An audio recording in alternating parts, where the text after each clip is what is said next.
précisément. On revient pour la suite et la fin avec nos chers invités qui sont avec nous.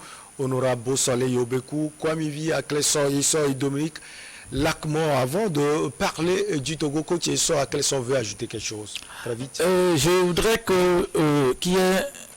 C'est vrai ce que Honorable Beausoleil dit, mais pour avoir ce compte pouvoir, il faut savoir que le Parlement n'a que deux rôles principaux à jouer. Voter les lois et contrôler l'action du gouvernement. Mais pour contrôler l'action du gouvernement, je pense que c'est ce qu'on cherche au Sénégal. Avoir, au moins, s'ils ont plus de députés que le gouvernement, il y a des lois qui ne vont pas passer. Je pense que c'est ce qu'ils cherchent. Ouais, mais il a dit aussi. Je voudrais que nos opposants adoptent une stratégie nouvelle maintenant. Normalement, pour aller discuter avec le gouvernement, l'opposition doit avoir une structure où on fait une sorte de gouvernement. Pour aller à la discussion de l'État, l'opposition doit avoir son ministre déjà prêt.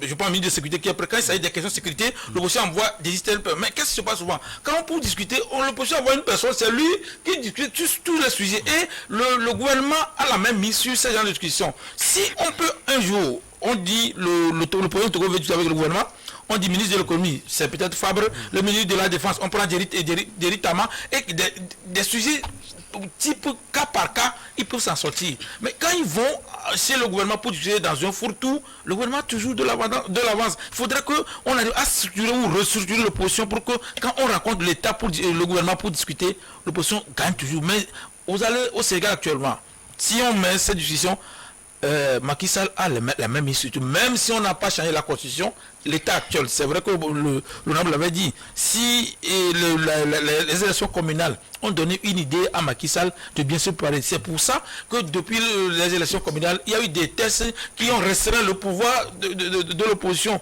pour que jusqu'au niveau, au dernier ressort, on puisse empêcher certains partis, certaines personnes d'aller. Donc, c'est ce conseil, moi, je pense, il faudrait que les prochaines discussions de l'opposition, qu'on de bas jusqu'à haut, qu'on voit que l'opposition est structurée pour discuter sur des sujets vraiment adéquats et que ça aille dans la bonne ligne de développement en démocratie. Vous pensez que le poids de l'ancien président Abdoulaye Wade de la coalition Walou-Sénégal peut apporter quelque chose à Yewwi Askan Wi?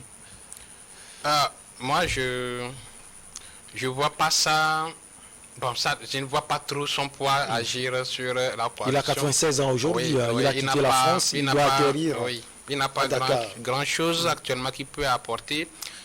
Ce que j'avais dit, c'est que Macky Sall a déjà mis sa stratégie quand il une fois est arrivé au pouvoir. Si c'était son fils Karim Wade qui était sur le terrain, là on pouvait dire qu'il peut encore susciter l'administration de certains jeunes.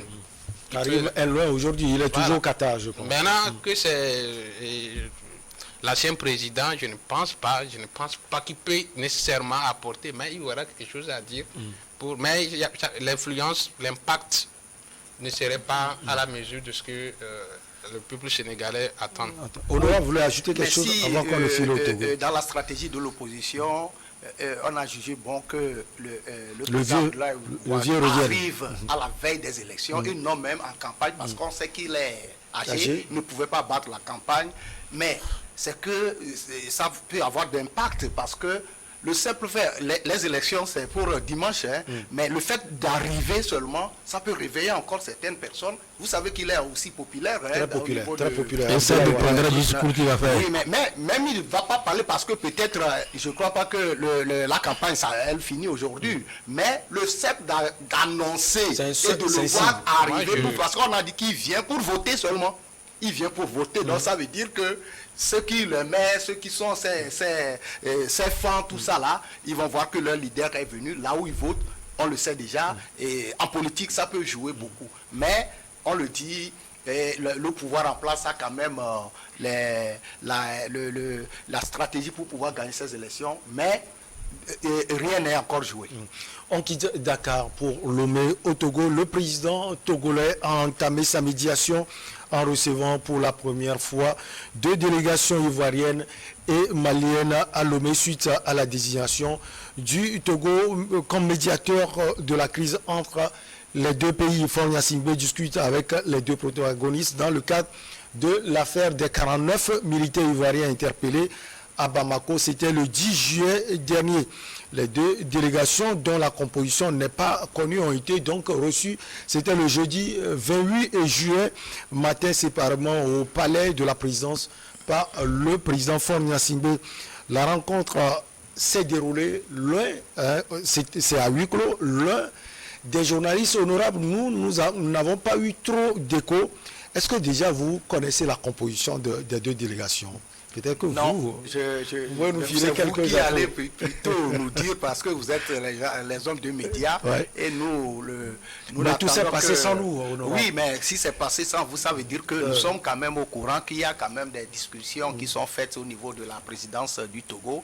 Et moi, d'abord, il faut dire que c'est une bonne chose. Et le Togo, je suis fier de mon pays, qui au niveau de la diplomatie, médiation, tous azimuts, le Togo est quand même un pays qui est quand même écouté au niveau de la médiation, de la diplomatie, un pays qui va bien. Donc, c'est cette fierté-là que j'ai, et je souhaite vraiment que c'est pour parler puisse donner quelque chose. Mais rien n'est fait au hasard. Quand on prend le président, le chef de l'État togolais, le président de la République, son excellent Faure Gnassingbé, c'est un homme, je dirais que le sens du dialogue et de la concertation est inné en lui. C'est dans le sang. Est inné en lui.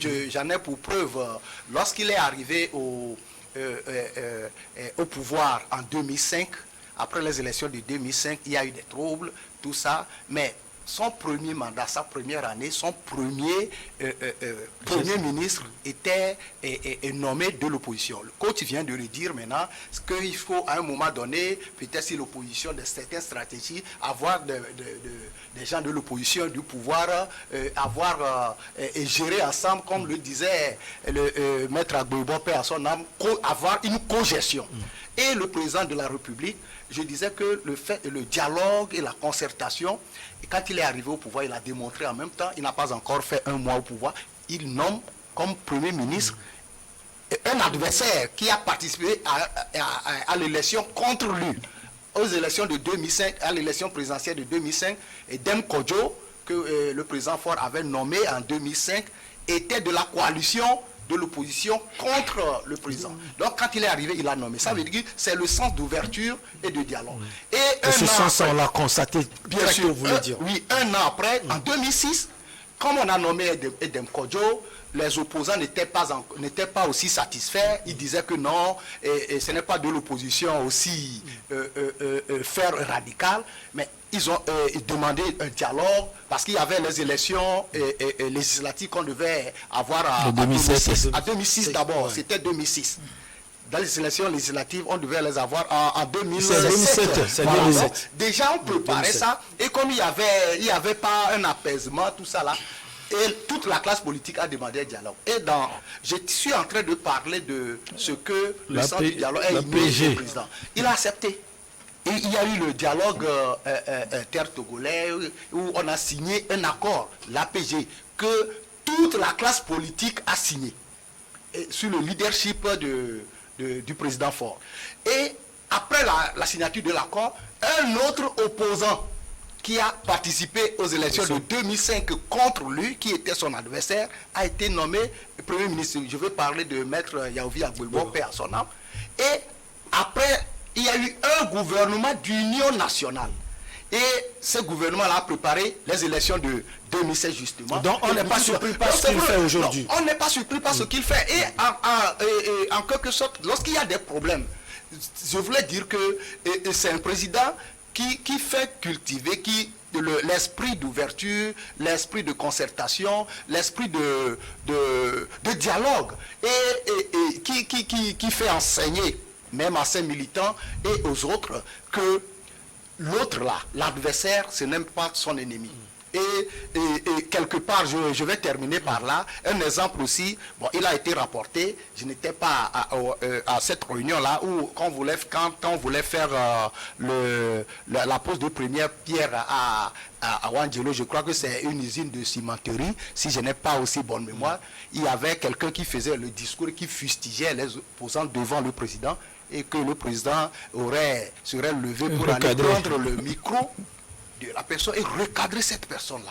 C'est pour dire que c'est un homme d'ouverture et vous voyez qu'il ne fait que transposer cela au niveau international pour dire aux gens que lorsqu'il y a problème, au lieu de s'affronter, il faut quand même faire le dialogue. Et j'ajoute à cela la culture togolaise aussi. C'est une culture de dialogue. Lorsqu'il y a problème, dans certains pays, dans certaines cultures, il faut s'affronter et que le meilleur gagne, c'est fini, après on revient. Mais chez nous au Togo, c'est qu'il faut s'asseoir pour discuter. Donc tout cela concourt à ce que le dialogue, le Togo puisse prendre le devant.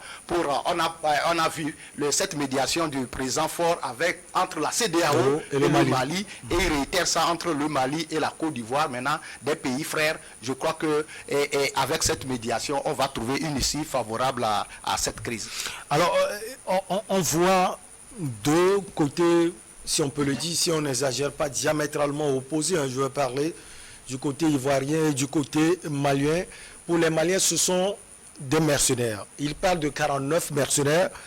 Les Ivoiriens, eux, pensent que ce sont des militaires, de simples militaires. Quelle chance, donc, vous donnez à cette médiation, coach et Sokwamivia Clesson?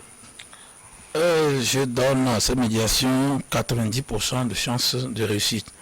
Et je veux que les gens comprennent. Protagoras a dit que l'enfer, c'est les autres. Mais en diplomatie, l'enfer, c'est plutôt l'absence des autres. Quand vous voulez aller seul, c'est que vous pouvez connaître l'enfer. Le Mali le sait très bien, la Côte d'Ivoire aussi le sait. Et je pense que ces 5 dernières années, le Togo a pu renforcer sa diplomatie. Sinon, Assimi Goïta n'allait pas écrire la lettre pour demander la médiation du Togo envers la CEDEAO. Ça voudrait que le Togo est au beau-fils ce qui concerne la diplomatie. Et je pense qu'on a cette tradition, c'est chez nous, parce qu'il y avait Denkodo, histoire de Congo et consorts là-dedans. Le Togo a connu des personnalités qui réussissent sur le médiateur. Donc, je pense que ce n'est pas aujourd'hui, c'est notre culture à nous. Et c'est une fierté également, parce que on a réussi au moins à concilier la côte et la CEDEAO et le Mali, d'où on a abandonné la plupart des chars. Donc, ça aussi, c'est une bonne chose, puisque même si cela vient c'est la lettre de Guillaume Soro qui a retenti, c'est Guillaume Soro qui a demandé que le Togo revienne sur le dossier là. Je pense que tout le monde devait écouter. Moi, j'ai déjà intervenu ici sur l'histoire des militaires là, que ce ne sont ni des mercenaires, que le Mali fait une sorte de populisme. Ce que je n'ai pas aimé, au lieu qu'Assimi Goïta voit bien, celui qu'on devait croire sur qui sont ceux-là qui sont venus au Mali, ce n'est pas l'ONU directement, mais le chef de l'administration qui est ici. Donc c'est sa crédibilité c'est lui qui doit donner le rapport. Mais lui dit que ce sont ils font pas de la contingence. On doit l'écouter que lieu d'écouter quelqu'un qui est à des milliers de kilomètres de Mali, qui est aux Nations Unies, qui dit que il se peut que le rapport ne lui est pas parvenu. Donc on devait plutôt croire sur le terrain, parce que dans le jargon militaire, on dit souvent que c'est le terrain qui guide. Donc, on a déjà dit que Assimi Goïta doit se méfier pour qu'il ne joue pas au rôle de ce que les gens, les détracteurs de la paix au sein de la CEDEAO, ce qu'ils veulent. Ça ne devait même pas aller jusque-là, parce qu'il y a des Maliens qui vivent en Côte d'Ivoire, il y a des Ivoiriens qui vivent. Donc, la Côte d'Ivoire est un pays qui est ouvert également à la côte. Si les pourrons devaient aller jusqu'à ce que chacun ferme sa frontière, ça devait créer problème. Et que Assimi Goïta doit comprendre que même si Ouattara était Dieu par rapport à l'abandon des sages. Ça ne veut pas dire que Ouattara est contre. Non, on est en train de régler les problèmes de la CEDEAO. Je vais terminer pour ici. On est à quelqu'un, à un moment donné, Abraham Lincoln voulait, dans les années 1860, Abraham Lincoln voulait faire passer un test sur l'abolition de l'esclavage. Quelqu'un s'est opposé à lui et lui a demandé pourquoi lui il est contre. Il dit non, il n'est pas contre lui. Mais ce sont les effets que ce qu'on va lui permettre de faire va créer tôt ou tard. Que ça voudrait dire qu'il faut libérer 3 millions de Noirs qui vont se marier à 3 millions de Blancs plus tard. Et ils vont réclamer tout cela. C'est ce qu'on voit. Et ce que la personne a dit que c'est en acceptant quelque chose, en cédant ou en étant dur sur une décision, il faut voir les effets. Donc c'est pour dire que Assimi Goïta doit réfléchir dans 5 ans, 10 ans, après lui, qu'est-ce qu'il veut pour le Mali. Et en cela, je pense que le Togo n'est que le pays mieux désigné, parce que n'oublions pas qu'on a été le seul pays en Afrique qui a organisé le sommet Togo-UE. Sinon, les autres, c'est Chine, Afrique, Europe, Afrique, France, Afrique, on organise. Mais le Togo est le seul pays qui a réussi à organiser le sommet Togo-Union européenne, où on a fait venir, même Dangote était venu. Donc, c'est pour dire que notre diplomatie est efficace. Et quand c'est bon, il faut le dire que c'est bon. Et quand ce n'est pas bien, on le dit aussi, c'est pas bien. Lacmo, Dominique, vous pensez également que la maestria du président de la République, le président Faure, va finalement peser. Lui, il a donné 90%. Peut-être que vous donnez plus, 95%, pourquoi pas. Oui, Michel, c'est moi avec certitude. Faure Gnassingbé a déjà une posture d'homme de la paix sur le plan continental, surtout notre continent africain. Il a, en dehors de ce que l'honorable a dit dans notre pays, avec plusieurs dialogues, si ce n'est pas une personne qui doit être à l'écoute, qui a compris que, quelle que soit l'issue des problèmes, on finit par s'asseoir et discuter avant de trouver des solutions.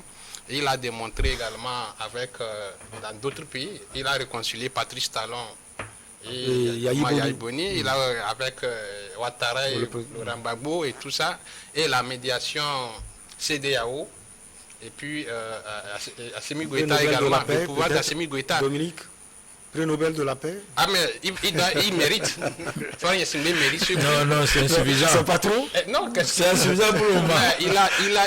Il a un chantier de vraiment faire de l'Afrique un continent de paix. Je le vois dans ce sens. Maintenant, par rapport à cette médiation... Le contenu est très important. Oui, je pense que le problème qui se pose dans cette discussion, c'est la posture que la Côte d'Ivoire s'est adoptée dans la CEDEAO quand Assimi Goïta cherchait... sous sanction. Voilà, et sous les sanctions, puisque la Côte d'Ivoire, Alassane Ouattara était tellement dur avec le Mali, et même dans la médiation du président Faure, pour essayer d'alléger les choses au Mali. C'est lui on est parti voir premièrement. Voilà, parce que il fallait la suffisance, la dureté. Donc ça fait que Assimi Goïta lui portait des prétentions que Ouattara jugeait contre lui. Oui. Et si réellement il y a eu une mauvaise procédure pour que les militaires arrivent sur son territoire, on va forcément interpréter cela. Donc c'est ça. Mais je pense qu'avec le sens de pragmatisme du Faure Gnassingbé, ils vont finalement arriver à se comprendre, à taire les tensions, puisque le continent africain... La médiation va prendre le dessus. Voilà, le continent africain reste africain et nous devons nous asseoir et quelle que soit l'issue des problèmes pour trouver des solutions qui sont africaines. Et c'est une bonne chose à mettre à l'actif du président Faure Gnassingbé. Sur ce qui est arrivé véritablement, honorable Beausoleil Obekou, c'est vrai que je ne vous ai pas encore posé de questions. Ce qui arrive actuellement entre le Mali et la Côte d'Ivoire, comment vous interpellez cela? Vous interprétez, j'allais dire, cela? Oui, au fait, avant l'interprétation, c'est que quand on va au fait, le Mali, il y a eu des soldats, 49 soldats ivoiriens qui se sont retrouvés au Mali. Et la Côte d'Ivoire dit qu'ils sont en mission onusienne, entre guillemets. Et le Mali dit qu'ils sont des mercenaires qui sont venus, des mercenaires, c'est qu'ils sont venus pour déstabiliser le régime. Maintenant, où se trouve la vérité? Est-ce qu'ils sont des mercenaires ou des gens de bonne foi qui sont allés pour défendre, accomplir une mission légitime? La Côte d'Ivoire soutient ça, le Mali soutient qu'ils sont des mercenaires. Maintenant, c'est ça, c'est les faits. Qu'est-ce qu'il faut dire entre les deux? Au fait, ce qui est légitime, c'est que lorsque des mercenaires se retrouvent quelque part et ils sont prêts, c'est qu'ils sont sous le coup de la loi, on doit les condamner. Et moi, je soutiens qu'on les condamne s'ils sont vraiment des mercenaires. Ça, c'est clair. Que ce n'est pas bon d'aller déstabiliser un pays, surtout frère. Il est vrai que ce pays, la junte est illégitime, mais elle est déjà, j'ai dit tout à l'heure, le vin est déjà tiré. Et c'est cette junte-là qui dirige le Mali actuellement. Et lorsqu'il arrête des mercenaires, c'est que c'est légitime qu'il les juge et qu'il les condamne, s'ils sont vraiment des mercenaires. Maintenant, la Côte d'Ivoire soutient que c'est les gens qui sont allés pour une mission onusienne. Mais si c'est avéré que c'est et ils sont allés pour une mission onusienne, mais pour qu'on les accuse de mercenaires, alors c'est là on peut parler du populisme ou bien de représailles. Ce n'est pas aussi la démarche de l'ONU. L'ONU n'est pas aussi cohérente dans cette déclaration. Mais moi, je ne parle que des faits. Maintenant, quand tout est flou, tout est flou, on ne sait pas, au juste comme vous venez de le dire, que l'ONU même n'est pas cohérente, c'est là-bas qu'intervient une médiation. Mais là, on ne juge plus des faits. On fait asseoir des gens pour leur dire, vous êtes des frères, quel que soit ce qui se passe, il faut que vous vous compreniez, comme vient de le dire mon frère Dominique, c'est qu'arrivé à cela, on est des frères. On ne sait pas, demain, peut-être que c'est vous qui serez peut-être en problème et demain, l'autre frère peut vous aider. Donc, c'est parce que le truc est flou, est vraiment flou, ou même l'ONU n'arrive pas à se prononcer, que la diplomatie intervient, que la médiation est nécessaire pour faire asseoir tout le monde. Donc, à l'heure où nous parlons, on ne peut plus parler, on ne peut plus dire c'est celui-ci qui a raison ou c'est lui-là qui a tort. Tout ce qu'on souhaite maintenant, c'est qu'il y ait apaisement. Parce que nous sommes, la Côte d'Ivoire et le Mali sont deux peuples frères, deux pays frères. Et pour qu'il y ait apaisement entre deux personnes qui ne s'attendent pas, il faut une troisième qui puisse le faire asseoir. Et c'est ce que le président Faure Gnassingbé fait comme mission actuellement. C'est ce que tout le pays, tout le Togo fait avec sa diplomatie pour que, quel que soit ce qui s'est passé, et comme on est dans le flou, il faut qu'on arrive à apaiser tout le monde. Et quand ce problème-là n'engendre pas un autre, le Mali a assez de problèmes, la Côte d'Ivoire en a, mais il faut qu'on ne crée pas d'autres problèmes parce que la priorité au Mali, c'est de chasser les terroristes, c'est de s'occuper du peuple. Et comme la priorité est en Côte d'Ivoire, la Côte d'Ivoire aussi lutte contre le terrorisme. Elle a été déjà frappée par le terrorisme. Donc, et aussi, et voir son développement, son économie, sur le plan social, ce qui se passe, il faut apaiser tout. Mais il faut laisser ces problèmes-là de mercenaires et de guerre inutiles, entre guillemets, entre ces frères-là et avancer. Et c'est là que la médiation est nécessaire pour pouvoir apaiser tout le monde. Nous sommes presque au terminus. L'association Togo pour tous, elle va bien? Oui, elle va très bien. En une minute. Oui, elle va très bien. Et après le Covid, on est dans la phase de réorganiser et refaire le programme pour lancer les activités. Je crois que ces vacances seront mises à profit pour pouvoir... le Togo est vraiment pour tout le monde. Le Togo doit être pour tout le monde. Pour tous les Togolais. Pour tout le monde et doit être pour tout le monde. Parce qu'il y a certains qui croient que lorsque je suis quelque part, quelqu'un au pouvoir, et l'autre, moi je ne suis pas au pouvoir, c'est ce qu'il fait, il faut que je l'empêche qu'il réussisse. Alors que quand il réussit, c'est pour tout le monde. Donc, nous devons savoir aussi que pour construire un pays, ce n'est pas l'affaire d'une seule personne ou bien d'un groupe donné. Tout le monde a besoin d'amener, le pays a besoin que tout le monde amène sa pierre pour la construction. Et lorsque la construction est faite, que les retombées de ce développement, de cette avancée, profitent à tout le monde. D'où le nom Togo pour tous. Il y a un mouvement également qui porte le Togo dans son cœur, c'est le mouvement Foi à la force du Togo. Vous allez bien, tout va bien au niveau du mouvement, Dominique Lacmon? Ah oui, tout va bien. Tu vois, comme tu viens de le dire, foi à la force du Togo.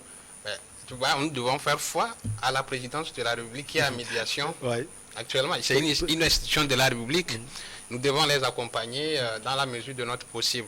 Maintenant, par rapport à ce qui se passe au nord de notre pays, le mouvement a voulu aussi porter un coup de main au gouvernement en mettant au moins du sang à la disposition des forces de défense et de sécurité et les populations qui sont victimes des actes terroristes dans le nord. Nous avons décidé d'organiser une journée de don de sang qui aura lieu le samedi prochain, le 6 août. Le 6 août, l'autre samedi donc. Oui, l'autre samedi, le 6 août, à notre siège à la place des fêtes Virginia, non loin de Carrefour Cour d'appel de Kakaveli. Donc nous invitons tous les Togolais et toute la population de Lomé à participer, au moins à accompagner le gouvernement, surtout si on doit se prévenir quand même. On ne doit pas dire que bon, quelqu'un est blessé sur le champ de bataille et puis il a besoin du sang, il va de courir. Voilà, alors qu'il était là pour une cause très noble, nous devons nous mobiliser pour soutenir cette activité. Et coach Sokonvia, quels sont les derniers mots? Merci que le don de sang et que les gens doivent comprendre qu'on ne donne pas le sang pour tomber malade un jour, venir le récupérer, mais on donne du sang pour sauver d'autres vies. Maintenant, moi, c'est par rapport à la médiatique que je vais chuter. Je pense que pour que le président obtienne le prix Nobel de la paix, le président doit aussi discuter de vivre avec ses opposants. Il faudrait que le président le fasse parce que c'est vrai que le 2017, l'opposition a fait tout pour que cela n'ait jamais lieu parce que la marche de l'opposition avec le PNP, c'est la décision de Fort. Or, ça n'a fait qu'écarter Fort des autres opposants pour discuter. Le président n'a qu'à revenir. Il y a un cadre permanent de discussion qui est chapeauté par Kabara ou comme ça. Je pense que les autres n'ont qu'à aller, que le président discute. Nous, ce qu'on veut voir, que le président discute avec les opposants pour que le pays aille mieux. En cela, je suis sûr qu'il aura le prix Nobel de la paix. Pour une cause noble, dans l'intérêt de la nation togolaise. Merci beaucoup à vous. Merci Dominique Lacmon. Vous êtes analyste politique, secrétaire général et porte-parole du mouvement Fouan à la force du Togo 2FDT. Merci également à Kwame Via Klesoyson. Vous êtes consultant politique et coach en entrepreneuriat et en développement. Nous avons également honorable, à honorable Bosolé Obekou, député à l'Assemblée nationale du Togo, président de l'association Togo pour tous. C'est pour nous toujours un plaisir de vous avoir sur ce plateau honorable. Merci beaucoup. Plaisir partagé. Coach. Merci Dominique. Merci. On se retrouve la prochaine fois. C'est toujours avec ce même plaisir. À très bientôt.